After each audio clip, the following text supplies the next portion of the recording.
Hello everyone. Welcome to Astro Reader PH and thanks for dropping by for some astrology. This week, we're just gonna see a continuation of the heavy Saturnian energy that we've had last week. If you recall from our last video, we've had 5 planets in Capricorn recently, and a T-square with Saturn emphasis, and this combination may have caused us increased hardships of late, maybe even some feelings of failure or depression.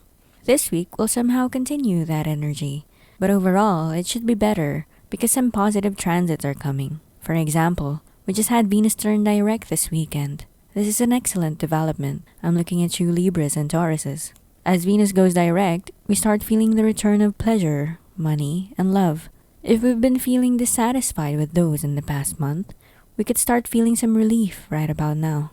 So things like relationships, finances, and overall life satisfaction will start resolving from now on. That's great, isn't it?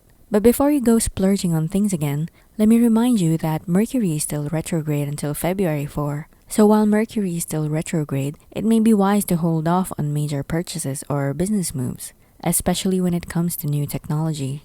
As stated, Mercury goes direct in Capricorn on February 4. As Mercury goes direct, we see a resumption of productivity. If there has been process delays in the past few weeks, they may start untangling now. Mercury ruled areas like communications, transportation, documents, thinking, and the like will start going more smoothly again. Mercury is pretty close to Pluto for the next 2 weeks as well. Pluto likes to delve deep and obsess into things, while Capricorn or Saturn energy can get pretty dark. So this combination is a mentally obsessive, dark energy. So if left unchecked, this energy can send us to the depths of despair. We could overthink or have dark, depressive thoughts. On the plus side, it can be great for delving deep into things, investigative work, seeing behind the veil. And if you're the kind who likes getting to the truth of the matter of things, you may enjoy this energy.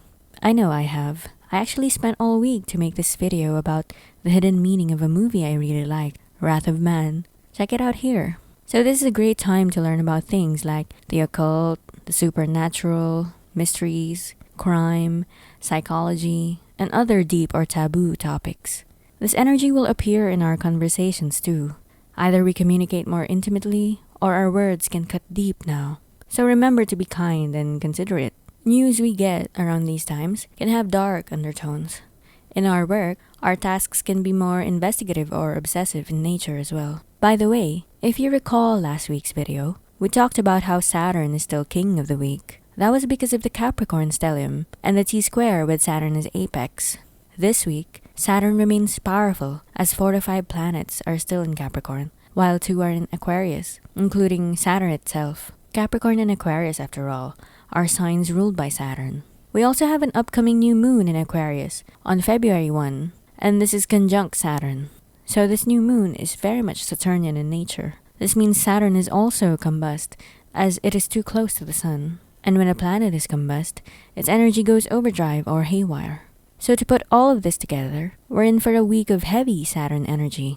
Saturn deals with challenges, limitations, duties and responsibilities, authorities like bosses or the government, and karma. So this week we have quite a lot of energy invested in those. Saturn is in Aquarius, so the challenges are collective. It may be experienced by groups, friendships, networks, or organizations. Hence, this can be a challenging week for many of us. We could have a little more of those difficulties and delays and feelings of failure. I hope you all stay strong. Remember that Saturn is the way it is because it wants to evolve us. Usually, when we're faced with a challenge, there's a valuable lesson in there for us. And when we step up and face it in the best way we can, we get stronger and wiser. We level up and the previous challenge is no longer as difficult. So keep going. The only way out is through. On the flip side, we could get some recognition for previous hard work as well, as long as we deserve it. The same goes for punishment and repercussions. Saturn rules karma after all, and the Sun bestows recognition and attention. To conclude, one positive result from the combination of all of these energies is that we're probably transitioning to a business as usual setup in the world. As Venus and Mercury go direct, the economy slowly restores itself, and Saturn will be putting people to work to keep the systems going. And that's it. Thanks for watching. the astrology of the week of January 31 to February 6 for all signs. Please like and subscribe if you like this. Thanks. Goodbye.